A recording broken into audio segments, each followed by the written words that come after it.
Querido JJ, buenos días. Hola, ¿cómo estás? Qué gusto saludarte. Un placer. Muchas gracias por venir aquí a la Casa Museo, Al contrario, a la casa de ahí en la Torre, a la cual tú pues tantas veces has concurrido, ¿no? Bueno, en primer lugar quiero agradecerte esta oportunidad que me das de estar en un lugar histórico y además que nos llama a la nostalgia porque este era el lugar preferido de ahí en la Torre. Así es. Y te he recibido con la música de Verdi. A propósito de lo que me ibas diciendo del programa que nosotros en algún momento hicimos con este querido compañero Miguel Oblitas, que es un extraordinario conocedor de esos temas, y además la vinculación que él tiene, ¿no es cierto?, con la música que en este caso degustaba allá de la Torre, ¿no? No, evidentemente, nosotros cuando veníamos aquí a su casa, Así es, así siempre estaba presente la música, ¿no? Y tiene un significado especial en él porque es parte de la formación o el sustento espiritual que le daba a él para... Y Verdi es muy significativo porque el Vampensiero, por ejemplo, es el colofón, ¿no es cierto?, de esta película que para nosotros es muy, digamos, histórica, historia del APRA, ¿no es cierto? Así es. En el momento que a Víctor Raúl lo están llevando a su última morada, ya bajo tierra, entonces el Vampensiero va entonando, se va cantando, sí, efectivamente. Y es un poco la música que nos trae mucho recuerdo, ¿no? Así es. Lamentablemente ahora inundada pues por música estridente, ¿no? Por ejemplo, esa que hemos vivido en el último día de la fraternidad, ¿no? Que no era pues lo que en nuestros tiempos se cantaba, ¿no es cierto?, en el Día de la Fraternidad, que finalmente es una fiesta aprista, para los apristas, con nuestros símbolos, con nuestras marchas, con nuestras banderas, con nuestros cánticos, y eso lo hemos vivido pues nosotros en esos tiempos, ¿no? Claro, yo veo una falta de... o una pérdida de la identidad del aprismo, ¿no? Y ojalá poco a poco se vaya recuperando. Bienvenido, Claro, pues, sí. querido JJ, este es un lugar realmente tan afecto a ti. Tú has estado pues en esta biblioteca cuántas veces, Tuvimos el ¿no es privilegio, cierto? sí. El privilegio.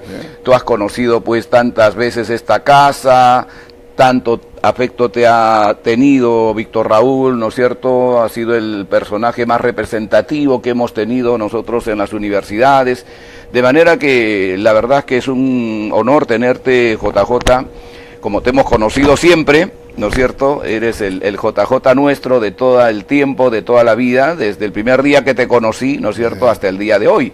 Y tenemos pues infinidad de anécdotas, de aventuras, de prisiones que hemos pasado y vivido nosotros, ¿no? No, yo quisiera que me permitas solamente manifestar especialmente a la gente del partido, pues que estamos bastante conmovidos, y particularmente yo estoy muy apenado, muy triste, por lo que le pasa a Lucho Alba, ¿no? Bueno. Que ahí a la Torre lo ha querido tanto, nuestro gran amigo, nuestro gran compañero. Ojalá que todo lo que él nos ha dicho en su breve comunicado que ha publicado sea cierto. Ojalá, por el bien del partido, por el bien de él, ¿no? Creo que ese es un tema que tiene que esclarecerse, y creo que es un tema donde él también debería enfrentarlo directamente. Sí, claro. Directamente, ¿no? Claro que sí. Entonces, yo estoy bastante triste. Tengo mucha relación, mucha vinculación. Hemos estado en esta casa, pues, innumerables veces con Lucho Alba, al lado de Víctor Raúl. Sé el aprecio que él le tenía, ¿no es cierto?, a Lucho Alba. Fue el único de esa promoción en ese tiempo que pudo acompañar ahí a la Torre a Houston en sus últimos días, en su último viaje, ¿no? De manera que eso es lo que yo quería manifestar. Y además quiero decirle ya a mi compañero Carlos Roca Cáceres que se levante, ya está bueno ya que esté convaleciente, ¿no? Carlitos, yo te mando un saludo muy especial. Tú sabes el cariño que sentimos por ti. Así que recupérate. Esta tarde vamos a ir a verte a la clínica. Muy bien, yo creo que sí. Carlos también es un gran referente de nuestra promoción. Él es un dilecto y querido discípulo de Víctor Raúl y a la Torre, al igual que nosotros, ¿no? Bueno, JJ, estamos en una etapa, estamos en un año bastante significativo, ¿no? Lo hemos ido conversando. Y tiene que ver con algo que está muy ligado al trabajo que especialmente tú has hecho en los años 70, ¿no es cierto? Y que de alguna manera tenía pues relación, vinculación a ese grito que venía desde Córdoba, o que vino desde Córdoba en 1918, ¿no? Y que en el Perú Haya de la Torre fue el abanderado. Entonces, ¿qué te denota hoy cuando ya este año, ¿no es cierto?, en el mes de junio se va a cumplir los 100 años del grito de Córdoba, de la reforma universitaria? ¿Qué es lo que hoy, en este caso, te provoca como expresión, ¿no es cierto?, de identidad, de lucha, especialmente con Gabriel del Mazo, al cual lo hemos seguido tanto nosotros, ¿no? Así es, yo creo que la reforma universitaria que surgió en Córdoba fue significativa para toda Latinoamérica, incluso para el mundo, porque desde allí surgió el grito de los universitarios y toda la comunidad universitaria para transformar la universidad y ponerla al servicio de la sociedad. Luis Alberto Sánchez decía: la universidad no es una isla, tiene que estar relacionada a las expectativas que la sociedad tiene de los futuros profesionales que salen de ella, y tiene que haber una relación, un diálogo de estas huestes de profesionales que salen a la sociedad para servirla, no para servirse de ella, ¿no? Y así impulsar el desarrollo y lograr el bien común. Entonces el grito de Córdoba fue muy interesante. ¿Por qué? Porque trató de implementar un cambio estructural en la universidad. Primero, que se introdujo un concepto nuevo respecto a lo que es la educación, la enseñanza. Y esto trae a colación un recuerdo que tenemos del grito de Córdoba, el manifiesto que fue parte de este movimiento y que indudablemente nos refleja lo que fue en realidad. Fíjate, dice: este aspecto que siempre Haya de la Torre resaltaba, el lado espiritual de la realización de los actos de los hombres. Dice el manifiesto, dice: si no existe una vinculación espiritual entre el que enseña y el que aprende, toda enseñanza es hostil y de consiguiente infecunda. Toda la educación es una obra de amor a los que aprenden. Y creo que este principio en la educación nos los reveló y lo hizo práctico, real, lo hizo aterrizar en nuestra generación Víctor Raúl Haya de la Torre. Porque por encima de la estructura partidaria, él tenía un afán educador. Él creó el Parlamento Universitario, la Escuela de Dirigentes y otros eventos como los coloquios, en los cuales se impartía este tipo de educación con mucho amor, con la entrega que hace un padre para con sus hijos.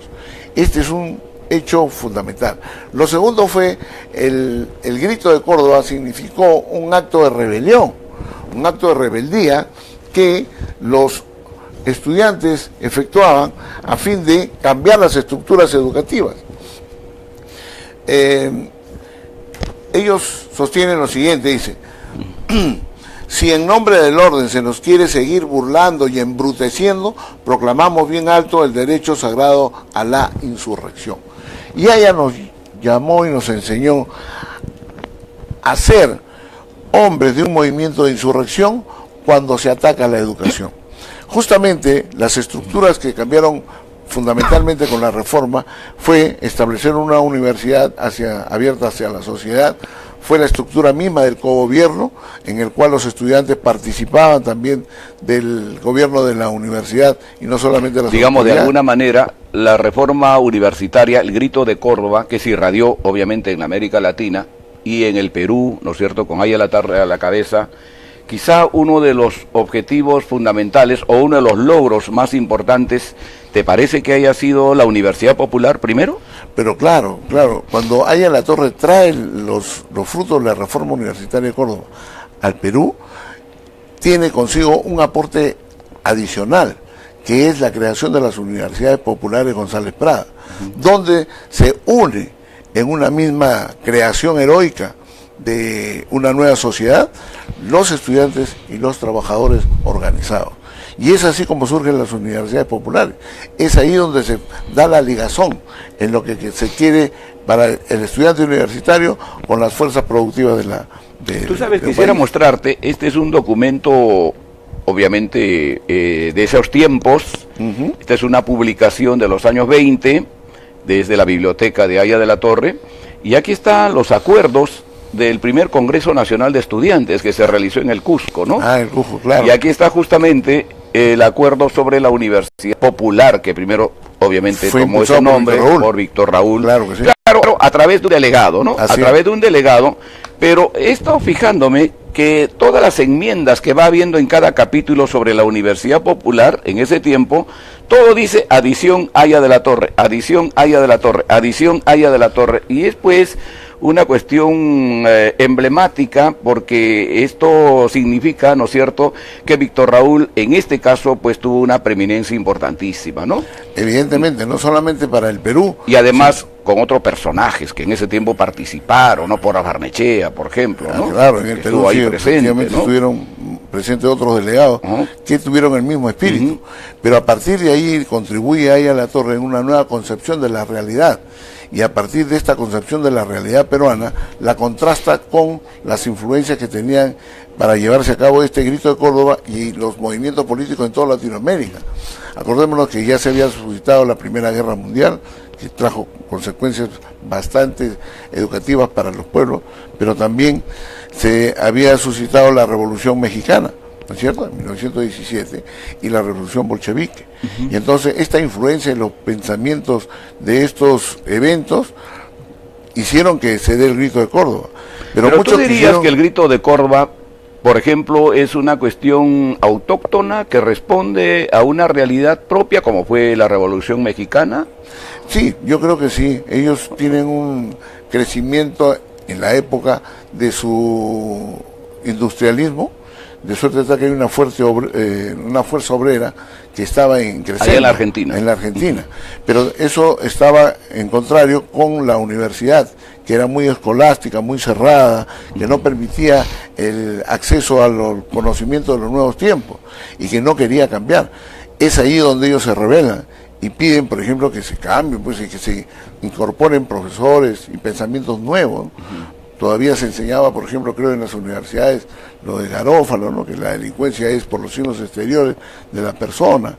No se quería aceptar las enseñanzas de Ferri y otros tratadistas. Claro. ¿Dirías tú que este es el primer esfuerzo de conjunción de esta generación, ¿no es cierto?, de jóvenes en ese tiempo, que al final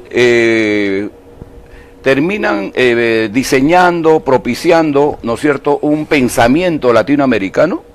Ahí está Gabriel del Mazo, sí, ¿no es cierto?, aquí está ahí la Torre, quizás la influencia, como muy bien lo resalta Mariátegui, ¿no es cierto?, en los 7 ensayos de Alfredo Palacios, su influencia que él va a tener aquí en el Perú también, cuando es invitado por ahí a la Torre justamente. ¿Todo eso tú crees que va conjuncionando un pensamiento propio en los inicios? Sí, es la concurrencia de un sinnúmero de influencias, ¿no? No olvidemos a Hipólito Yrigoyen, cuyo gobierno del año 16 va promoviendo reformas, cambios radicales, ¿no?, en el gobierno. Aquí se están suscitando en el Perú una serie de reclamos por las 8 horas y a las autoridades hacían oídos sordos y requería de una nueva respuesta. ¿Por qué? Porque siempre lo hacían solo los trabajadores. Pero cuando se involucra en esta justa demanda los estudiantes, liderados por Víctor Raúl Ayala Torre, se logra y se consigue el derecho a trabajar solo 8 horas, ¿no? Remunerados, porque antes existía una serie casi esclavista. Digamos, ¿no?, la reforma universitaria en el Perú, que coincide también en el mes, pero no en el año, que fue el 19, ¿no es cierto?, procreó una generación de jóvenes que comenzaron, digamos, a cuestionar la sociedad de ese tiempo. Así es, y no solamente se quedaron en el cuestionamiento de la sociedad y las estructuras imperantes en esa época, sino que además dieron propuestas. Ahí la Torre tiene un acierto cuando él dice que es necesario descubrir la realidad para aplicar la realidad a los libros y no los libros a la realidad.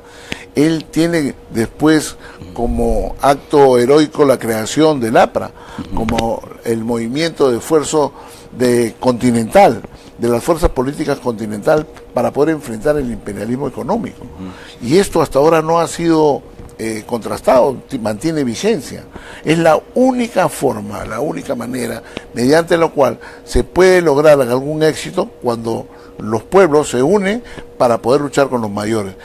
Él, por ejemplo, deja de lado la lucha de clases y sostiene que estos tiempos es la lucha de pueblos. Y creo que el pueblo continental... Y además su apotegma tan conocido, ¿no? La lucha por el desarrollo no es una lucha de clases, sino una lucha de pueblos, o sea, la integración, ¿no? Y eso tiene que es el camino total. Quizá que lamentablemente el partido de alguna manera, sobre todo en estos últimos tiempos, lo ha ido dejando de lado, ¿no? A veces la integración política y económica de la América Latina, que otros han tomado como bandera, ¿no es cierto?, se usa pues como un final de un discurso, pero no es una constante, ¿no? Que por lo menos desde mi punto de vista, yo creo que hay que insistir, sobre todo a las generaciones jóvenes, que sepan que hay un camino, que hay un norte, que hay un horizonte, ¿no es cierto?, que hay un tronco que nos junta y que nos une, Así ¿no? es. Que son esos los principios que hacen que el APRA perviva. O sea, si eso no es la parte medular del partido, ¿qué otra cosa es? Esa es la parte que yo no entiendo. Bueno, ahí Alatorre insistía mucho en la escuela de dirigentes en que la posición antiimperialista del APRA es totalmente distinta a la de otros partidos. Y empieza diciendo pues que hay que reconocer que el imperialismo como etapa superior del capitalismo tiene dos variantes, ¿no? El capitalismo privado y el capitalismo de Estado, implementado por Lenin en la NEP en 1917. Y esto, la actitud antiimperialista... Y tan repetido en los 70 que después vamos a hablar, ¿no? Pero por supuesto, pero esto ahí Alatorre decía, no es oponerse por oponerse, tiene que haber una oposición constructiva. Así es. Y la única manera de tratar con el capitalismo es estando unidos. Desunidos no podemos lograr nada. Y entonces, si alguien... Y un Estado que cumple un rol regulador, al cual ahora le tenemos miedo, hasta en el partido. O sea, cuando nosotros hablamos de un Estado regulador, de un Estado que debe intervenir en algunos temas de la economía, no. Eso es anti desarrollo, ¿no es cierto? Hay hasta algún congresista por ahí que defiende pues la Constitución del 93, ¿no? O sea, mira, cosas como esas, ¿no? Es totalmente deleznable que existan miembros del partido que se olviden de la prédica que hizo Víctor Raúl Ayala-Torre. No se puede ser antiimperialista si no se es integracionista. Así es. Dos, no podemos dejar de lado a las leyes del mercado, la situación y sobre todo a las clases menos favorecidas, los pobres del campo y la ciudad. Es necesario que el Estado cumpla un rol vigilante, tutelar respecto a algunos aspectos, como es la educación, como es la salud, como es la seguridad, etcétera. Pero por respecto a la educación, porque eso nos trae a colación lo de la reforma universitaria, es justamente Haya el que considera que la educación es la base, es el instrumento revolucionario para poder cambiar las estructuras de nuestro país. Por eso que la reforma universitaria quería implementar el ingreso libre a las universidades, que la educación sea un lugar no de privilegio, sino que sea un lugar de libre acceso para todos. Es lamentable, por ejemplo... Aunque claro, el número de alumnos también no era tan significativo, ¿no? Acuérdate que San Marcos, por ejemplo, cuando se realiza la gesta de la reforma universitaria el 19, tenía pues 1.200 alumnos, ¿no? Sí. Y yo no sé cuántos tenían las universidades de las provincias. Además, el tema de las comunicaciones pues era muy difícil, ¿no? Para viajar al Cusco, por ejemplo, como está la foto que es tan expresiva del viaje de Ayala-Torre con Porras Barnechea al Congreso del Cusco, lo hacían pues por barco, ¿no? A través de Mollendo y ahí tomar el tren y todo eso, ¿no? Pero ahora todas esas barreras han sido ya superadas. Ahora existe el Skype. O sea, el libre acceso a la universidad no es ir a un edificio, es ir al conocimiento. Esta casa, la casa universitaria, debe abrir sus puertas al conocimiento de todos los tiempos, para que todos tengan la libertad de poder acceder a ella, como una biblioteca, ¿no? Pero ahora ya no es necesario venir a esta linda y hermosa biblioteca para coger un libro. Tú puedes acceder a través de las redes sociales y a través... Bueno, se están digitalizando los libros, te informo. Hay un gran compañero, Herbert Peláez, que viene todos los domingos, ¿no? A Donoren, conoce mucho del tema del inventario que se está haciendo y además de la digitalización, ¿no? Entonces, en algún momento va a ser posible que todos estos libros de esta hermosa biblioteca de ahí a la Torre puedan ser bajadas a través del internet, ¿no? Esa es una cosa que se está trabajando y que esperamos muy pronto llegar a buen puerto, ¿no? Exprésale mi reconocimiento al compañero. Él viene todos los domingos, tiene un pequeño equipo de trabajo donde está un gran compañero que es Eduardo Bandolino, periodista, viejo periodista, ¿no es cierto?, del diario La Tribuna, y justamente está trabajando el tema de la tribuna. Acá ha habido mucho material desperdigado, ¿no? Y todo eso se está recomponiendo, juntando. Tenemos inmensa cantidad de hojas sueltas de ahí a la Torre escritas por él, ¿no? Hemos contado más o menos unas 2000, que son, digamos, hojas originales, no usadas todavía, pero hay que hacerle una revisión. No te olvides que aquí también tenemos la biblioteca de Manuel González Prada, ¿no? Tú has estado ahí la noche que vino Hugo Neira, al conversatorio que tuvimos acá en la Casa Museo. Pero bueno, vayamos al tema de la reforma universitaria. Y quizá un reconocimiento muy especial también a Gabriel del Mazo, ¿no? Cuando nosotros hemos sido tan afectos en nuestra época, ¿no? Por la iniciativa pues que tenía Víctor Raúl en hablarnos de estos personajes, ¿no? De Alfredo Palacio, de contarnos toda esa trayectoria, la vida, la lucha de todos ellos, ¿no? Y cómo esto se fue propagando por la América Latina, ¿no? Así es, en Argentina, ¿no? Efectivamente, su aporte fue muy significativo. Para nosotros es de grato recuerdo, porque fue parte de la educación que tuvimos para catalizar, evaluar y aquilatar el impacto que la reforma universitaria trajo para con nosotros en la defensa de la educación, básicamente, ¿no?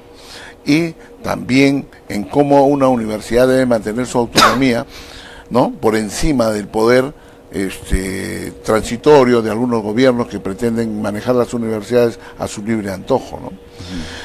Otra de las cosas que hemos visto ya de la reforma universitaria, aterrizando un poco en el país, fue en nuestra generación. Porque nosotros llegamos en los años 70, cuando... Yo quisiera pedirte algo antes de entrar a ese tema, que creo que es la segunda parte de la que vamos a conversar, para poder un poquito cerrar el tema de la reforma universitaria y el homenaje que se merece, ¿no es cierto? Creo que la reforma universitaria, el Grito de Córdoba, que va a cumplir 100 años, justamente este 2018, merece pues un homenaje, ¿no? De los jóvenes, de los que de alguna manera han participado y hemos participado, ¿no es cierto?, en distintas gestas universitarias, ¿no? En los años 70, ¿no es cierto? Yo estaba pensando que desde la Casa Museo, y te quería proponer, querido JJ, poder conformar una comisión que pueda encargarse de celebrar, recordar en un acto aquí, en la Casa Museo, ¿no es cierto?, de homenaje a los 100 años de la reforma universitaria, ¿no?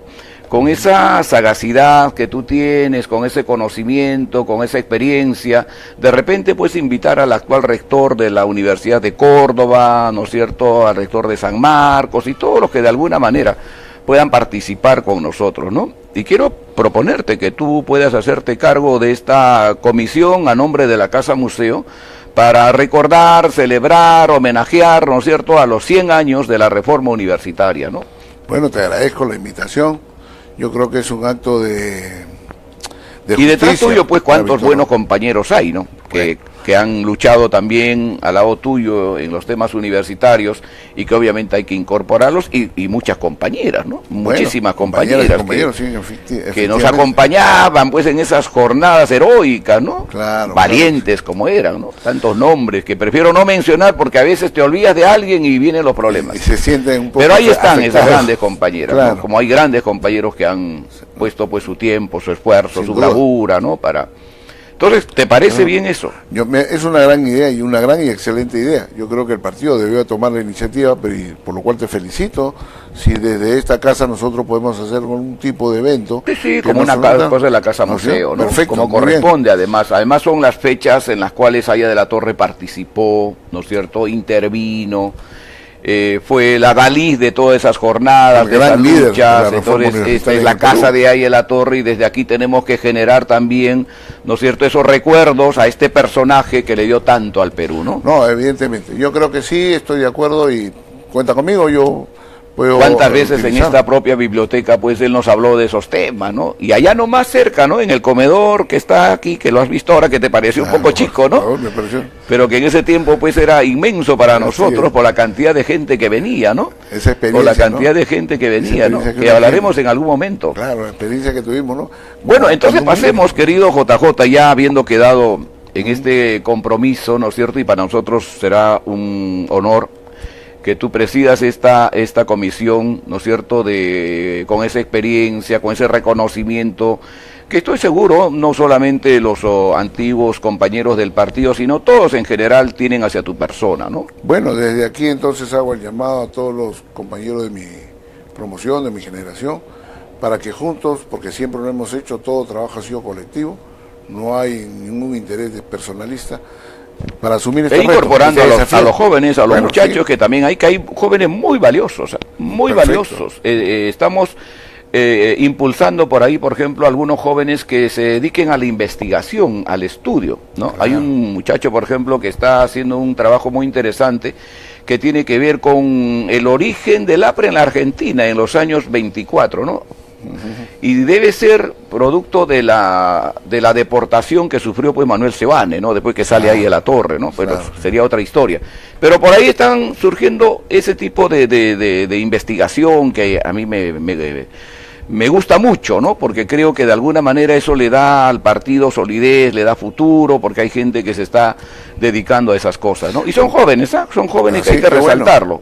Hay que resaltarlo. Lo importante es resaltar que... Y lo que tú dices es cierto, quizá lo que les falta es estar unidos, estar juntos. A veces están separados por cosas muy nimias, muy pequeñas, que no tienen sentido, ¿no? Sí, al pues, contrario, deberían estar juntos, unidos, ser contestatarios en el buen sentido de la palabra, ser cuestionadores en el buen sentido de la palabra, como nos enseñó ahí a la torre, ¿no? Que no quiere decir ser indisciplinado, pero decir no, contradecir, oponerse no es indisciplina. Hablar las cosas claras no es indisciplina. Cuando hay un momento, una circunstancia como la que vive el partido, poner en la mesa su punto de vista no es indisciplina. Criticar, cuestionar internamente las cosas no es indisciplina, absolutamente. Todo que es dentro de la casa. Entonces de eso no hay que asustarse. Indisciplina más bien es no cumplir un acuerdo partidario. Y hasta que te vuelves en cómplice, ¿no? O sea, vas manteniendo el status quo, vas sosteniendo cosas que tú sabes que no son correctas. Por supuesto, ¿no? por supuesto. Quizá a mí me hubiera gustado tener a mi lado el 2007, por ejemplo, jóvenes así que estén con las banderas, ¿no es cierto?, de la restitución de la Constitución de ahí a la torre. Claro. No lo tuve. Me sacaron de organización por levantar esa bandera. Pero bueno, así es. Pero yo creí en eso y creo en eso, ¿no? Pero no por eso también, pues, todo el tiempo voy a estar cuestionando, odiando, que esto, que lo... Tampoco, ¿no? El partido es otra cosa, ¿no? Claro. De ahí a la torre aprendimos otra cosa, ¿no? Mantener la organización, mantener la unidad, de una u otra manera, y el respeto, ¿no? Y el respeto. Hay que aprender a decir no, pero con respeto, sin insulto, sin difamación, ¿no? Y sin mentir, Acuérdate tú, en el Congreso del año 1974, nosotros disentimos de Víctor Raúl Ayala Torre respecto a la organización del partido. Claro, y no solamente en el tema de la organización, sino también en el tema del movimiento sindical, acuérdate. Por eso, porque trae a colación... Mientras había la corriente fuerte del sindicalismo libre y democrático, nosotros, con Ramos Alba a la cabeza y con Lucho Negreiros criado, ¿no es cierto?, impulsamos el sindicalismo de Frente Único de Clases Explotadas, que era una cuestión contestataria. Pero pues cuando entraba Ramiro Prialé, por ejemplo, que de alguna manera representaba esa línea a nuestras reuniones, ¿no es cierto? Sí. Todo el mundo de pie, pues cuando, imagínate, era Ramiro Prialé, porque para nosotros era todo una autoridad. ¿Quién podía pues a él cuestionarlo, decirle algo? Un hombre que había entregado su vida en la cárcel, ¿no es cierto?, en el exilio, pasando hambre, mucho respeto. Eso nos enseñaba. Se podía uno discrepar, y tener mucho respeto. Imagínate pues cruzarte en el partido con Heisen, con Cox, para nosotros pues era todo toda una emoción, ¿no? Estuvimos con los grandes, ¿no? Exactamente, conocimos discrepamos, pero incluso esa discrepancia nos llevó a una votación. Obviamente, pero también aprendimos a respetar decisiones. Por supuesto. Cuando el jefe quería, pues, con toda razón él, ¿no es cierto?, decirnos algo, también a veces nos lo decía en voz alta. Sí. Y nosotros a aceptar, como correspondía. Esa era la no, yo me acuerdo, después del 75, por ejemplo, cuando ocurre ya la caída de Velasco, nosotros seguíamos con la bandera, pues todo con el pueblo, nada con la Junta, todo con... Y el jefe en algún momento nos llamó la atención sobre eso, porque ¿qué pasaba? Ya se estaba conversando, ¿no es cierto?, con los militares para la salida democrática del país. Así es. Ya se avecinaba el tema de la Asamblea Constituyente. Ellos lo entendían, ¿no es cierto?, y lo trabajaban, porque pensaban en el país y pensaban en esa salida para la democracia. Nosotros no, pues todavía estábamos en nuestro afán así de contestatarios, medio guerrilleros en el partido, ¿no? No, pero era un sector pero bueno, más, ¿no? Porque de todas maneras, pero que... cuando nos dijeron que ese era el camino, ese era el camino. No, pero es que en el Congreso del 74 se fijaron los lineamientos. Cuando nosotros, ¿te acuerdas tú? Has sido representante de la célula Arturo Sabroso, que fue un acuerdo que se ejecutó por parte del Comando Nacional Universitario que presidía, de incorporar a los estudiantes a los sindicatos, claro, y recuperar los sindicatos, de suerte tal que nosotros correspondíamos a ese grito de Córdoba cuando decía que la universidad tiene que estar ligada a los trabajadores, como lo hizo allá en La Torre, también para el logro de las 8 horas. Y el jefe convocó, ¿no?, pues a 300 estudiantes universitarios en el aula magna y nos dijo no van a ir a estudiar maestrías, doctorado, que en ese tiempo casi no había, ¿no es cierto? Van a ir a las fábricas y van a ir como obreros, van a meterse a las fábricas porque necesitamos impulsar el movimiento sindical aprista y necesito jóvenes que se infiltren, que se inmiscuyan en los temas sindicales. Claro, o sea... Y por eso pues muchos fuimos obreros. Yo fui obrero 4 años, como lo fue Lorito Aguilar, como lo fue Enrique Medina, sí, Milton Ceballos, ¿no es cierto? Chato Edilberto Ángeles, un barbudo, ¿no? Marcelo Navarro, sí, tanta, Miguel Bafigo, de los que me acuerdo, ¿no? Claro. Tacataca, César Castillo, el Chato Calderón, Mochero, toda claro, la plana, digamos, de activistas del partido, nos fuimos como obreros. Y lograron quitarle una serie de organizaciones representativas a los comunistas. Además éramos activistas. Claro. Nosotros hacemos política 24 horas. Así. Primero era el partido, segundo era el partido, tercero el partido y siempre el partido. O sea, no había otra cosa que hacer. Bueno, y tú te acuerdas pues de la semana aprista, ¿no es cierto? Nosotros no teníamos un día de descanso, ¿no es cierto? Ni lunes, ni martes, ni miércoles, ni jueves, ni viernes, ni sábado, ni domingo. Porque el domingo teníamos que estar acá. Las reuniones de funcionarios, claro. El Parlamento Universitario. Imagínate, los lunes, ¿no es cierto? Las clases magistrales de Luis Alberto Sánchez, ¿no es cierto? Y tenía que estar ahí. Los martes, el famoso Parlamento Universitario, que ustedes pues lo propiciaban, lo convocaban, con ahí la torre a la cabeza, ¿no? Claro, maravilloso. ¿No? Pues, me acuerdo todavía, ¿no?, ahí, no voy a decir el apellido, cuando el jefe preguntó, y bueno, ¿y qué cosa tienen para tomar mañana la universidad? ¿Cómo lo van a tomar la universidad? Se paró el compañero y dijo, bueno, compañero jefe, tenemos dinamita, petardo, revólver. Pero bueno, así era también. No, hablemos claro, un poquito entonces, querido JJ, cuéntame, de tu paso inicial por San Marcos. Bueno, ¿no es cierto? El año 69 que tú ingresas a San Marcos. Esa es un poquito la parte que quisiera que nos cuentes. ¿Cómo no? Claro. ¿No es cierto? Porque creo que es una historia muy poco conocida también, inclusive por muchos de nosotros, ¿ah? Que claro, más hemos tenido cercanía, apego a los representantes de las universidades en el partido, ¿no? Y hemos ido también a veces a las universidades, como muchos compañeros, algunos más que, en mi caso, por ejemplo, más que yo, porque me dediqué al tema sindical después. Pero esa parte, por ejemplo, del 69, cuando tú ingresas a la universidad y comienza tu vida universitaria, tu vida aprista, que ya lo era en ese momento, sí, ¿no? Esa partecita. Claro, de comencemos por ahí, por favor. Cuando estábamos en los colegios, se creó la Federación de Estudiantes Secundarios, y en esa participamos nosotros del colegio, la Gran Unidad Escolar Nicolás de Piedra, la cual era con los guadalupanos y con otros compañeros más. Yo después ingreso a la universidad del año 69, en agosto del 69, y una de las primeras experiencias que tuvimos fue un poco traumática, dolorosa, pero como todo parto, muy bueno. Resulta que estaba el profesor Capsoli dictando el derecho de institución. El arqueólogo, ¿no? Sí, arqueólogo, sí, historiador. El historiador. Y tocó el tema de justamente del año 18, la reforma, y tocó y comenzó a hablar de Víctor Raúl Aya La Torre. Y salió un personaje. Estás hablando de San Marcos, ya. San Marcos, ya. sí, en San Marcos. Salió un personaje. El año 69 tú ya habías ingresado ya. Sí, más o menos entre septiembre, el mes de septiembre. Sale el personaje y vinieron una horda de gente gritando, rompiendo la puerta y tratando de sacar a golpes al profesor, a Capsoli. Un grupo de muchachos habíamos ingresado de los Barrios Altos, yo soy de los Barrios Altos, nací allí. Y entonces cuando hubo eso nosotros nos opusimos y quisieron venirnos a los golpes y por supuesto que llevaron para su finca, ¿no? Nosotros bueno, conociéndote, pues, ¿no? Como te hemos conocido en los 70, además esa fuerza, ¿no es cierto? Y lo votamos, pues, se ¿no? arreglaban algunas cosas, pues, no, además de ahí vinieron a enfrentarnos, ¿no? Entonces, que a veces hace falta, ¿no? Lo sacamos y nos pusimos en la puerta, un grupo de estudiantes bastante significativo, y terminó su clase, y nos salimos. Pero se me acercó ya en el euforia, se me acercó un compañero, Walter Wong, y se acercó y me dijo, oye, ¿tú eres aprista? Y entonces yo le dije, pues, sí, soy aprista, ¿y qué? ¿Pero conoces a Aya La Torre? No, no lo conozco. ¿Quieres conocerlo? Y ahí él me lleva a las 10:30 de la noche, le comentó a Aya, y Aya salió de la jefatura, nos recibió al grupo de universitarios que habíamos votado a los rojos. De San Marcos. De San Marcos. En septiembre del 69, más o menos. ¿no? Y entonces ahí fue donde yo ya cambió mi vida, porque a partir de ahí, claro, ya, todos los días, Aya La Torre ya estaba cautivado por la figura, la personalidad de Víctor Raúl.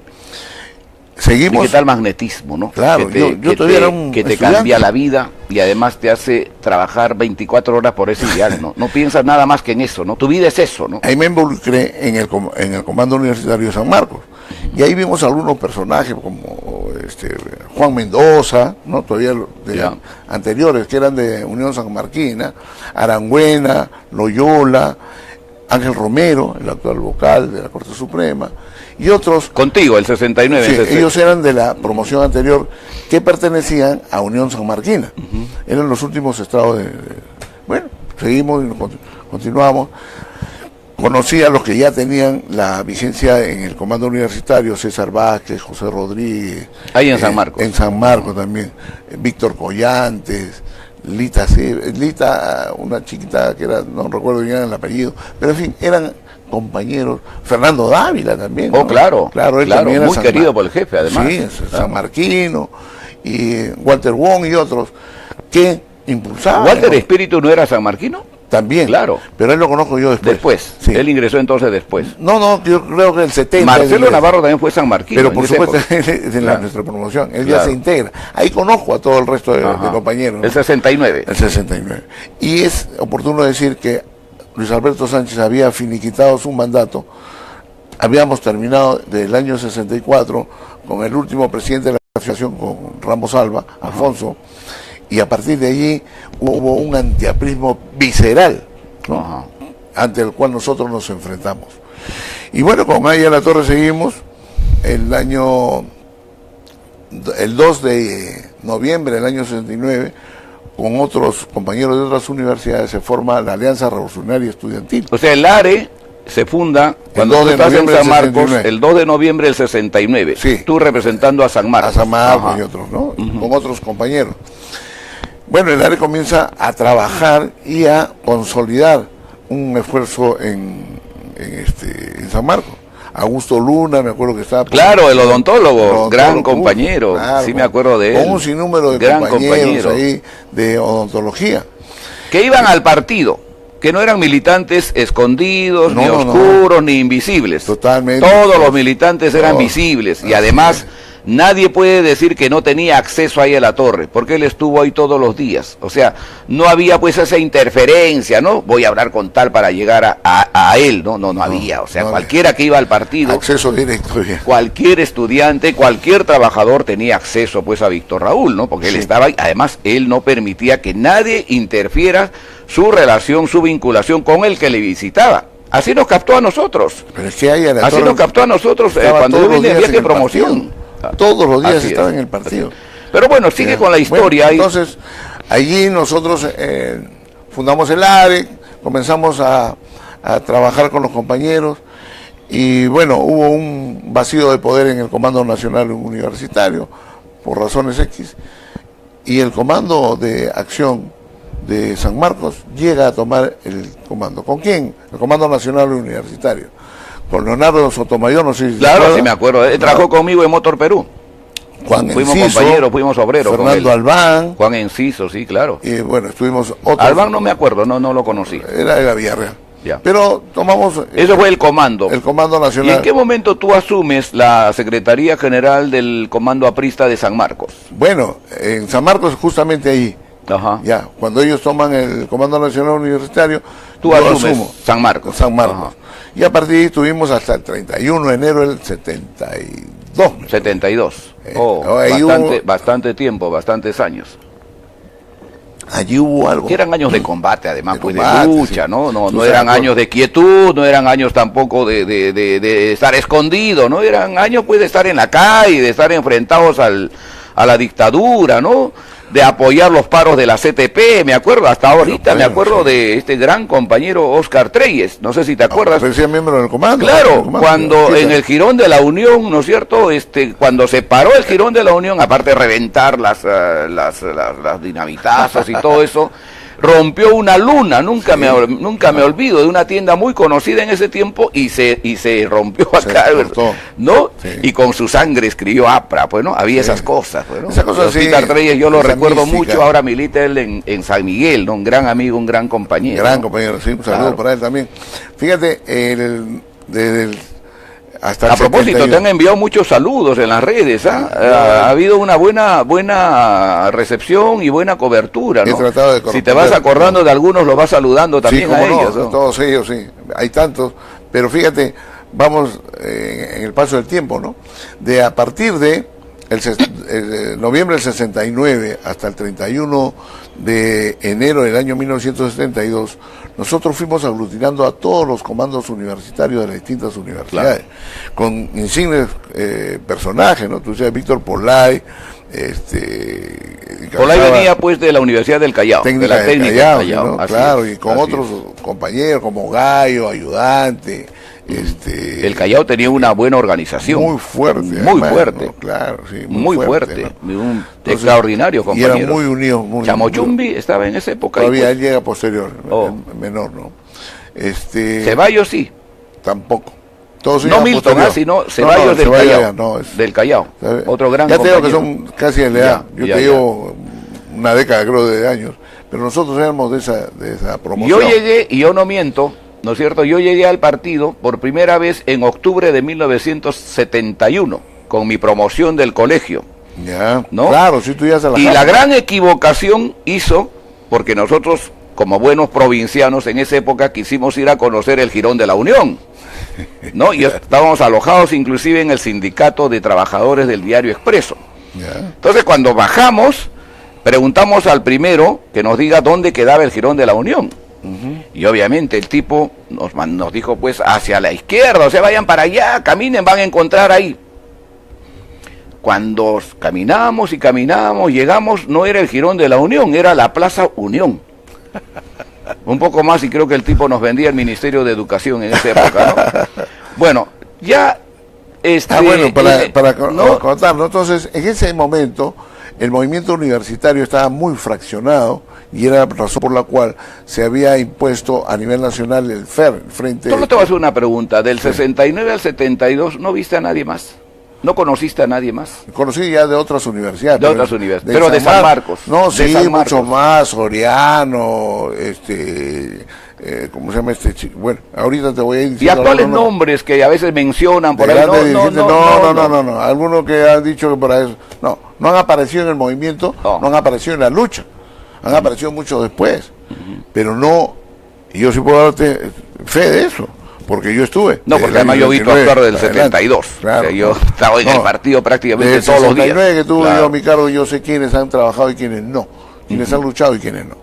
De eso sí puedo O sea, los que dicen que he estado tanto tiempo, tantos años, que he estado en San Marcos, eso no. Bueno, pueden haber estado en San Marcos, pero no en el movimiento aprista. Aprista, ¿no? Ajá. ¿No? Y además, bueno, eso es suficiente. Yo creo que muchos se escondían, ¿eh? Está clarísimo, está clarísimo. Era muy difícil, ¿por qué? Porque te sacaban de las aulas universitarias, te bajaban del bus, si es que tú eras aprista, y te agarraban a patada. Claro, claro. Pero nosotros impusimos el respeto del APRA, porque aprista, tengo orgullo de tu gran partido, lo hicimos y lo hicimos ahí.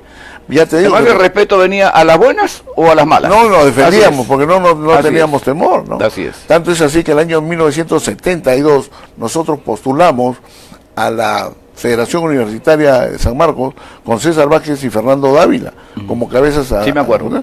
Ganamos al centro federado, ganamos 2 centros federados. Ganamos el de Servicio Social, el de odontología no lo ganamos, porque muy cerca, pero tuvieron el de veterinaria. Entonces, y así logramos a esa altura, el año 72, tener la Federación Universitaria de Tingomaría, la primera federación de Villarreal. Todo eso fue en la gestión. Y había un grupo extraordinario también en Chiclayo, ¿no? Estaba Roncal, Víctor López, ¿no? Claro, estaba toda una generación. Afuero. Y en Trujillo, pues me acuerdo del H, por ejemplo, ¿no? Tanto, bueno, Martín y en el Cusco, Así es, en el Cusco, ¿te acuerdas? ¿no? Yo fui de Salvatierra, me acuerdo. Salvatierra, para el tren. Ay, caramba, alguien que se oponga, así era pues, claro. o entras, no tienes, y había uno que estudiaba, y en Arequipa, ¿no? En Arequipa enero era gente muy buena, muy luchadora, bueno, sí. ¿no? Entonces, todos ellos, y en Tacna pues estaba con dos y toda esa gente, otro claro, grupo, ¿no? gente muy en Puno, me acuerdo mucho de la familia. Nosotros tenemos anécdota en común de nuestros viajes, que el jefe nos mandaba, claro, en Puno, la compañera Ardiles, pues. Norca Ardiles, claro. y su hermano, Julio, que eran grandes, y su mamá. ¿Te acuerdas que nos llevaba a almorzar a la estación ahí en Puno, después de una larga jornada de amanecida, y nos daba pues un exquisito almuerzo, sí. ¿no? Además ella después nos solicitó 2 años después para que yo vaya a la comunidad del Manto. Oh, mira, una gran trabajo. Un saludo muy especial para toda esa familia. De donde estén, a sus hijos, a ella misma, un gran y afectuoso abrazo. Pero también tenemos en la selva. Como igual a Ruperto Figueroa, ¿no? Que era el que nos recibía en el Cusco, ¿te acuerdas? Y ese que nos movilizaba. Con su camioneta. Pero ¿te acuerdas que nos persiguió la policía? Además, claro. Tú te fuiste por un lado, corriendo a otro lado, y acabamos en una especie de convento, ahí en un atrio, ¿no? Porque nos persiguió la policía bien, ¿ah? Yo me acuerdo que la última tarea que teníamos que hacer en cada ciudad que llegábamos era poner un APRA Elecciones en la puerta del Cinamos o APRA Solución. Era nuestro sello del trabajo de toda la noche, ¿te acuerdas, no? Después de repartir el San Marquino, después de repartir correo aprista, después de repartir todo eso, ¿no? Que puede parecer y ahí una pues cosa muy simple. parecía pues era una persona extraordinaria. Me acuerdo mucho del Cusco porque aparte que es mi tierra, Ruperto Figueroa, ¿no? Ruperto, sí, claro, que llegó a ser senador, a unas reuniones ahí clandestinas, ¿no es cierto?, en su negocio detrás, ¿te acuerdas? En la ferretería, claro. Sí, tanto bueno compañero. Muy y de ahí bueno, está pues Avendaño, compañero Luna, Ramiro de Velasco, los compañeros Luna, ¿no? Que tenía un hostal en el ingreso a la Plaza de Armas del Cusco, ¿no? Sí. Ya me acuerdo, fue la agrupación de artesanos, creo, la que nos salvó, porque nos iban a coger presos, y no sé qué viejito abrió y nos llevó hasta el atrio. Y dio pecho. Y ahí en el Cusco estaba Leonidas Céspedes, y un compañero Peralta, ¿no es cierto? Son culpables de mi captación definitiva al partido, ¿no? Yo por ellos finalmente me hice aprista. Cuando yo regreso del viaje de promoción al Cusco, ya obviamente venía pues muy emocionado por haber conocido ahí a la torre. Pero claro, tenía que terminar mis estudios. Yo estaba terminando la secundaria en el Colegio Ciencias, el año 71, y de pronto, todas las tardes, a las 5 o 6, aparecían 2 personajes en la puerta, con su abrigo y su sombrero. Parecía esos de los años 30. ¿Quiénes eran? Leonidas Céspedes y un compañero Peralta, cuyo nombre no recuerdo. Pero los dos me esperaban ahí, para llevarme, a veces a las reuniones de don Ruperto Figueroa, o llevarme ellos mismos a tomar un café y hablarme del partido, hablarme del APRA, hablarme de la ideología y todo. Porque yo en ese tiempo de alguna manera tenía una ligazón, una relación con los grupos comunistas.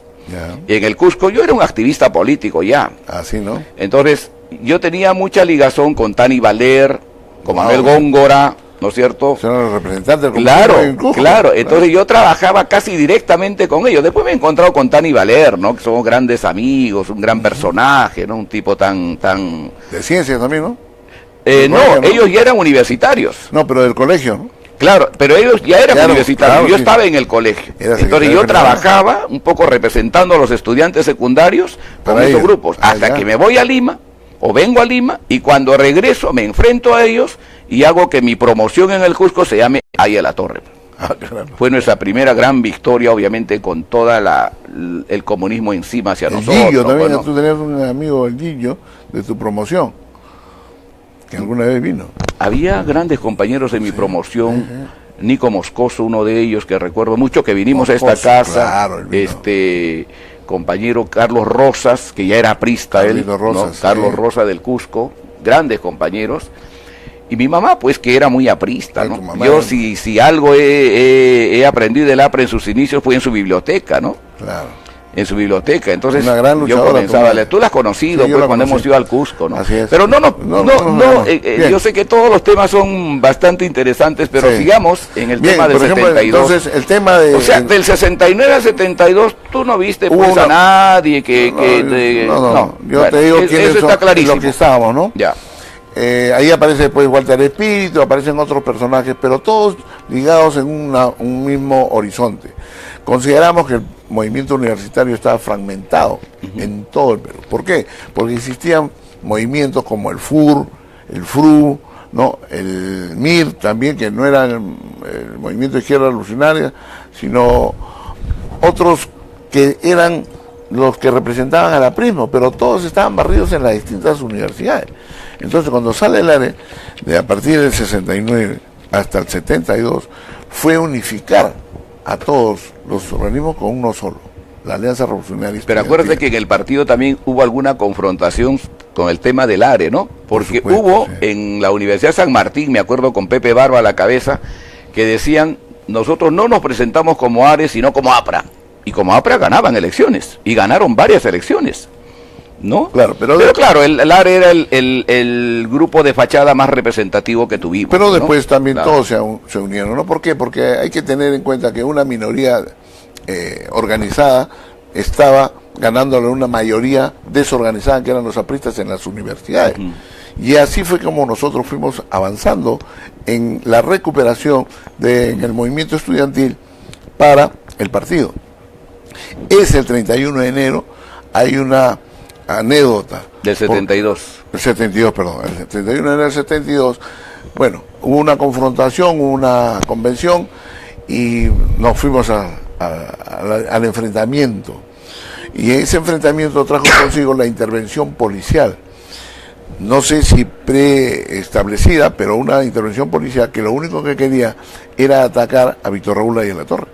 Porque fue salvaje, ¿no? Salvaje, el comité ejecutivo que se estaba realizando en el segundo piso, ellos a sabiendas que Víctor Raúl estaba ahí, lo llenaron de bombas lacrimógenas. Era espectacular, parecía una guerra, y creo que fue hasta una guerra, porque cuando intentaron entrar con tanquetas afuera y todo, un contingente, Víctor Polay se cogió de las rejas y no dejó que entrara. Nos dio tiempo a salir todos a defender el partido. Incluso entraban por el restaurante, ¿te acuerdas que había donde había la famosa, ahora le llaman salchipapa, pero en esa época le llamamos picada? Picada. Muy bien, y entonces sacamos los carbones calientes y nos defendimos como pudimos. Llegando ellos a disparar directamente, yo no sé cómo no hubo muertos, pero hubo un sinnúmero de disparos de parte de la policía y Jorge Idiáquez tuvo que repeler también para resguardar la vida de los estudiantes. Como Chato Calderón ahí desde la llama disparando igual, ¿no? Claro. Bueno, el hecho es que después rodearon toda la casa del pueblo, se pusieron en los techos con metralletas en esa época reciente, dispuestos y buscaban al jefe, ¿no? Entonces nos llevamos al aula magna y era tantas las bombas que el jefe dio una medida para poder contrarrestarla, que era fumar. Y entonces tú sabes que el jefe no fumaba, pero dijo, claro, a Víctor Polay creo que le dijo que le fumara y que le echara el humo, y ese humo impedía los efectos de la bomba lacrimógena. El hecho es que al final, saliendo del Comité Ejecutivo Nacional, estaba Héctor Vargas Saya, estaba Armando, estaba Urbino Julve, Carlos Enrique Melgar, y no sé quién más, hicieron una comisión para dialogar. Nosotros en el Comando Universitario habíamos tenido ya una experiencia en el año 72, que habíamos tenido teníamos pues dinamita, ¿no? Teníamos para defendernos, cada uno de los compañeros. Bueno, hay que decirlo, no es una cosa que hay que esconder tampoco. En ese tiempo, los zapristas, especialmente los jóvenes, parábamos armados, pues, o sea, uno llevaba pues dinamitas, petardos, otros tenían su pistola, su revólver, porque sabíamos que eran años de lucha, pues, torre, ¿no? Gracias a Dios, hasta donde yo recuerdo, gracias a Dios, nunca hubo un muerto. Pero que yo recuerde, nunca. Bueno, salvo uno que nos mataron en la Garcilaso. Sí. Pero todos los jóvenes pues tenían su revólver, armados pues, ¿no? En 2 de noviembre, cuando se funda el ARE, en 69, había que ir a Huacho, me acuerdo, el compañero Víctor de la Villarreal, que tenía bastante dinamita y había que ir a traer en las noches. Bueno, pero eso era para contrarrestar un atentado contra la vida de Raúl Ayala Torre. No de ataque. No, era de defensa. Y nosotros pensábamos en inmolarnos, pues como talibanes, creo, con nuestra dinamita ahí, para que no lleguen al jefe. Eran sueños, ¿no? Pero lo llevamos a la realidad. Pero bueno, lograron eso. Lograron que no entrara la policía, que no entraran las tanquetas que estaban afuera, ¿no es cierto? Se iba a hacer una masacre. Y los disparos de adentro, también pues a ellos los asustaron con Jorge Idiáquez a la cabeza, que es el verdadero Jorge Lealtad. Así es. Bueno, sí. ¿No? El único. A veces se confunde también las cosas, porque no se conoce la historia. Pero Jorge Lealtad es Jorge Idiáquez, eso nunca hay que olvidar. Claro, y creo que no se debe usurpar ese nombre, ¿no?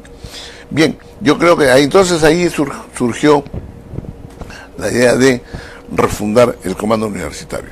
Y nos fuimos hacia un Congreso Nacional, ya todas las fuerzas representativas, incluyendo Iquito, que estaba Juan Saldaña, estaba Horizon Pardo. Oh, claro. ¿No? Y ¿cómo se llama el actual, que fue congresista también? Sumaeta. Ellos venían representando al Comando Universitario allá, que se llamaba FUR, me parece, o MUR. Bueno, el hecho es de Huancayo, de Huancayo también. Loco Dolorier, con un buen grupo de gente, ¿no? Edgar Dolorier, muy bien, poeta, ¿no? Bueno, el hecho es que en ese congreso del 7 de julio del año 1972 se eligió un comando universitario, el cual fui el secretario nacional. Pero lo formaban pues compañeros como Espíritu, Manuel García, el que acaba de... Bueno, el Pato García pues que tuvo una actuación bastante importante, diría yo descollante, en el 5 de febrero, ¿no? Del año 75. Bueno, pero el 5 de febrero efectivamente fue el más fotografiado e identificado. Pero la idea era que el 5 de febrero, de acuerdo a lo que decía Armando Villanueva, hagan, pero no salgan en la foto. Bueno, muchos cumplimos eso, ¿no? Pero otros, lamentablemente, lo siguieron y cayeron presos y todo, ¿no? Pero eso fue una acción del Comando Universitario, fue una decisión colectiva, que se venía trabajando y de la cual recibimos de parte del jefe del partido, Jesús Humán, y yo como secretario general. Él era secretario colegiado, pues. Ya era colegiado. Claro, tú eras secretario nacional del Comando Nacional Universitario. Así es. Y entonces Víctor Raúl dijo, bueno, si yo fuera estudiante y este grado de dictadura que se está llevando a cabo lesiona muchos derechos, etcétera, yo saldría a quemar Lima. Entonces nosotros lo entendimos y lo hicimos directamente. Pero así como lo hicimos... Y ese día del 5 de febrero, me acuerdo mucho, el jefe llega al partido a las 4 o 5 de la tarde. Mucho antes que se anunciara pues el toque de queda, la suspensión de garantías que ese mismo día hubo, ¿no? Y ese mismo día... Y si yo contara lo que hizo Enrique Medina con su Volkswagen en esa noche junto a Loro Aguilar, ya es otra cosa, ¿no? No, además... Ya es otra cosa. Estuvimos... Medina ayudó mucho para ir trasladando a los compañeros, porque teníamos que buscar sitios para ocultarlos, ¿no? Uno de ellos fue Manuel García, que lo tuvimos que llevar a una casa que estaba abandonada en los Barrios Altos. Y después ya... Pero fueron años en los cuales, de una u otra manera, los universitarios apristas, los compañeros en general, ¿no es cierto?, jóvenes muchos, estuvimos siempre juntos. Había una coalición ahí, ¿no es cierto?, muy fraterna, más allá de las puntuales discrepancias que podía existir, que siempre había. No, sí, pero nuestra lucha pues era por objetivos, eran por principios, ¿no es cierto? Eran por ideas, y claro, eso nos juntaba, ¿no? No éramos portátiles de nadie. No seamos ismos, no seamos personas, digamos ideas. Lo que decía Yaya La Torre nos exigía eso. No digan a ismo, digan a prismo. Claro, dijo, ¿no? Aquí no hay más ismo que el aprismo. Cuando nosotros buscamos una revista que se llamaba Arismo. Bueno, son anécdotas, pero el hecho es que todos participamos. El secretario general colegiado, que era nuestro compañero Jesús Guzmán Gallardo, la participación venía desde arriba. Así es. No había individualismo. Y además, ¿sabes qué, JJ? Me acuerdo mucho el respeto a la jerarquía. Siempre, sí. El respeto a la jerarquía. Podía haber células de trabajo, de estudio, ¿no es cierto?, colectivos, como le llaman hoy día, pero eran células en nuestro tiempo, que estaban pues dispersas en todo sitio, pero todas respondían a la estructura central. Claro, y la estructura central era el comando, era la cabeza. Claro. Ahí no había el desorden, no, yo hago lo que quiero, ¿no es cierto? Yo voy acá porque me da la gana, yo insulto al compañero porque quiero, pues le saco un meme porque me da la gana, pues, ¿no es cierto? O te portas bien, o te vas a disciplina. Toda la actividad partidaria. Eso estaba en nosotros, pues, ¿no es cierto? Claro, en nuestra formación. Había un respeto. Pues. El respeto. Acuérdate que los principios fue unión, discrepar, pero respetando. Pero por supuesto, ya hemos hablado de eso, hemos discrepado y hemos votado y hemos ganado en un congreso, incluso con la propuesta de Víctor Raúl. Así es. Pero eso no significaba faltarle respeto.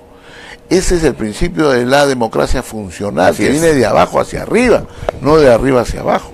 Pero una vez que se efectuaba un acuerdo, era necesario cumplir el acuerdo afuera. Así es. Para dar testimonio de la unidad partidaria. Lo contrario es traición, lo contrario es indisciplina, y tenía que pasar un proceso. Bueno, todo eso se ha cambiado, se ha resquebrajado. Es un tema que tiene que ver ahora en el partido, pero siempre fue así.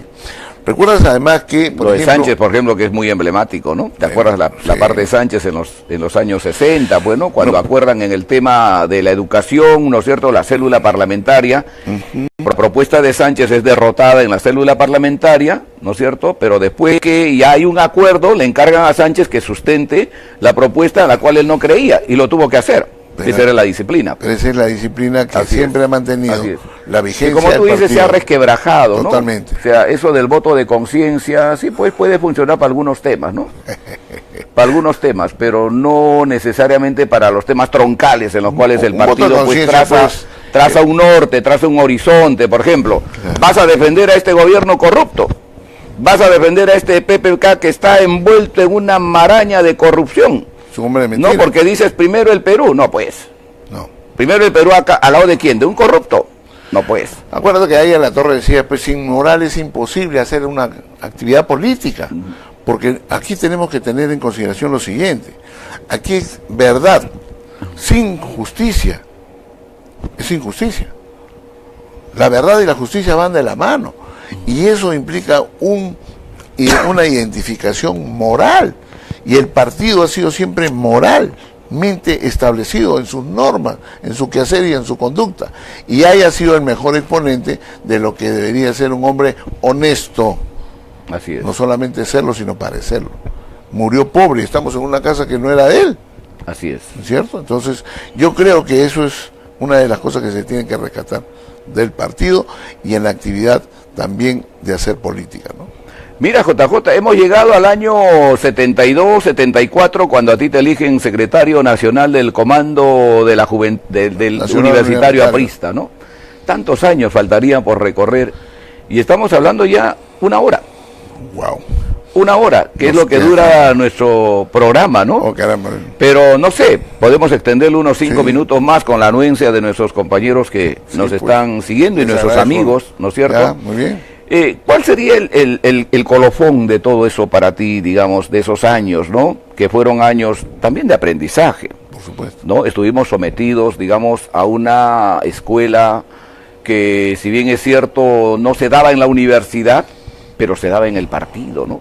Una escuela muy drástica en el aprendizaje, ¿no? Acuérdate, ese Luis Alberto Sánchez, que nos tenía pues los lunes y los viernes, qué tal lujo para nosotros, ¿no? O tener de rectora en la Universidad Popular a un Yaya La Torre, ¿no? tener profesores de la calidad de Carlos Manuel Cox, ¿no? De Heise, ¿no? De Armando Villanueva, de Ramiro Prialé, de Andrés Tausen, ¿no? De todos ellos, ¿no? El mismo el Tigre Melgar. Melgar, ¿no? Ramos Alba, tantos nombres que hay que a veces cuando uno comienza a mencionar, pues se va olvidando de algunos, pero grandes personajes. Fíjate, ¿no? ¿Cuál era el celo? Que eran nuestros maestros. ¿Cuál era el celo de la Torre por el partido? Después del 5 de febrero, ya nosotros hicimos la acción, lo que hicimos, fuimos perseguidos. Y ahí a la Torre nos convocó para decirnos pues que ya no nos veríamos sino en la clandestinidad. Y lo tomamos con bastante serenidad, pero con un grado de responsabilidad de que ahí a la Torre lo podrían matar por nuestra causa. Pues nosotros hicimos el 5 de febrero. Pero después teníamos que emitir un comunicado a la comunidad para decir que nosotros, el área, nos hacíamos responsables de la actividad del 5 de febrero y sacamos al APRA, al partido, de toda responsabilidad. Y así lo asumimos, sabiendo que por eso podíamos ir presos o podíamos ser deportados, como después se llegó a dar. Pero en ese comunicado en el cual participó Armando Villanueva del Campo, Andrés Tausen del Curro, Alfonso Ramos Salva, el mismo Carlos Roca, Lucho Negreiro, Juanita Castro, la secretaria general colegiada Jesús también Guzmán, en ese tiempo. Y yo redactamos, y creo que tú también estuviste en la redacción de un comunicado. Y ese fue el momento en que... Yo ya no era secretario nacional de la Juventud, ya no era, lo fui del 72 hasta al 74, ya. Cuando me reemplaza Edilberto Ángeles, ¿no? Ya, Edilberto no participó, entonces nosotros participamos en la redacción, y ese documento final se lo dimos a una célula que estaba instituida en Jesús María, Manuel García, Valcárcel, Mario, y tú te acuerdas también de Víctor, bueno, compañero ahorita no me acuerdo su nombre bien, estudiaba medicina en Villarreal, ¿no? Víctor Bravo, claro, que tuvo que salir fuera del país, ¿no? Como el 69 también, algunos compañeros tuvieron que salir fuera del país, después del golpe, porque fueron, claro, estaba justificada algunas cosas, ¿no? Por la dictadura de entonces, entre ellos Huguito Valverde, ¿no? A quien quisiera rendir homenaje, él estaba aquí, porque él estaba en San Marcos, pues nuestro referente, con Negro Omar. A quien ahí a la Torre, pues lo quería mucho, ¿no? Cuando estaba en Houston, cuando estuvo en Houston, por ejemplo, Huguito vivía en Washington, trabajaba en la OEA, y Víctor Raúl lo llamó para que lo acompañe, como lo llevó también a Lucho Alba, ¿no? Por eso lo que le pasa a Lucho Alba hoy me conmueve mucho, ¿no? No, a mí también. Me conmueve mucho. Y continuando con eso, como te digo, cuando se comenzó a hacer, tú sabes que eran los mimeógrafos, nosotros hacíamos los que teníamos en todo sitio, ¿no? En todo sitio. Y entonces de allí... Era una juventud muy organizada. Muy organizada. Ahora que ya pasa el tiempo, uno se da cuenta cómo de organizada era la juventud, ¿no? Teníamos mimeógrafos, todo. Teníamos equipos. Pero acuérdate que en el 69 no teníamos nada. Bueno, cuando yo todavía no estuve. Allá. Pero nosotros hicimos todo eso porque hicimos con Marcelo, ¿no? ¿Te acuerdas, Marcelito? Claro. Hicimos las academias preuniversitarias. Las que son ahora las Antenor Orrego, pues, ¿no? Antenor Orrego. Y eso permitió que todos los compañeros estudiantes se involucraran como profesores. No cobramos ahí nada. Estaba nuestra querida compañera, a quien recordamos mucho, que enseñaba en las academias preuniversitarias, Hilda Urizar. Hilda Urizar, ¿no? En ese tiempo, Hilda enseñaba. Evocando el tema de las universidades populares, González Prada, los estudiantes enseñaban en las academias preuniversitarias, claro, ¿no? Guzmán, claro que sí. Todos ellos. Fernando Arias. Pero todo eso hicimos nosotros, ¿qué? La economía, que nos permitió crecer. Así es. Y entonces cuando se publica y se comienza a dar los volantes, en la parte superior derecha habían insertado, sin nuestro conocimiento, sin nuestro consentimiento, una frase de Manuel Ciudadano, pero mal redactada. Y eso permitió que Frías, en última hora, lo publicara en primera página. Y ella montó en cólera y nos llamó. Y entonces nos dijo, quería saber quién era el responsable. Y bueno, nosotros dijimos, bueno, sabíamos dónde habíamos... Después del 5 de febrero. Después del 5 de febrero, para hacer la gestión. Y ahí le habían incorporado ese documento. Entonces, acuérdate, ella nos dijo, bueno, entonces tienen que expulsar. ¿A qué se han expulsado? Son comunistas. Nos han hecho una cosa en contra. Y Armando tuvo un gran gesto, porque yo le dije, jefe, yo no voy a decir quiénes son los responsables. Claro. Y porque además me pidió algo que ahora lo voy a decir por primera vez. A partir de hoy, tú te encargas de desactivar el área a nivel nacional. Desaparece. Va a crearse uno nuevo. Y entonces le dije, no puedo. Dije, no puedo decir quiénes son los responsables, ni tampoco. Bueno, era parte también de probar tu fortaleza. Y entonces me dijo, por encima de todo, pues sentir un enorme cariño a tu persona. Tendrás que salir de todos los jóvenes, expulsado, porque alguien tiene que cargar. Le dije, no hay ningún problema, jefe. Yo hago lo que usted dice, lo que usted diga. Y Armando dijo, si lo expulsas a Juan José, me tienes que expulsar. Porque yo he hecho, porque nada ha cambiado acá, salvo esta. Y ahí es donde viene la desactivación del área a partir de. Por eso hay una convención nacional después del 75, donde nos ratificamos, y el jefe me manda a ser secretario nacional de propaganda. Ya, y dejar a partir de 77. 77. Muy bien, querido JJ. Llegaremos hasta este momento, hasta esta etapa tan importante en la historia del partido, ¿no es cierto?, de la juventud. Esos años que a veces son muy poco conocidos. Nosotros hemos reflejado algunos años, ¿no?, en los libros que hemos publicado, pero no lo hemos hecho pues con tanta minuciosidad como debe ser, ¿no? Por ejemplo, la parte de San Marcos creo que hay que trabajarla más, hay que investigarla más, sí, ¿no? Claro. Porque creo que es importante que estas cosas se escriban y queden también en el relato de la historia del aprismo, ¿no es cierto? Claro. Entonces, queremos decirles a todos ustedes, queridos compañeros, queridas compañeras, amigos y amigos que nos siguen en las redes, que JJ Uchuya va a tener a su cargo como responsable de una comisión que se va a encargar del homenaje a la jornada, a la reforma universitaria de Córdoba. Vamos a cumplir 100 años y estoy seguro, querido JJ, que vamos a hacer un acto bastante importante para el país. Te queremos agradecer por tu presencia el día de hoy, muchas gracias. Creo que ha sido una mañana llena de anécdotas, de recuerdos, ¿no es cierto? Y además de contar una buena parte de la historia, especialmente de esta juventud que vivió junto ahí a la torre. Y además un poquito meternos pues a lo que fue San Marcos el año 69, los personajes que estuvieron ahí, ¿no es cierto?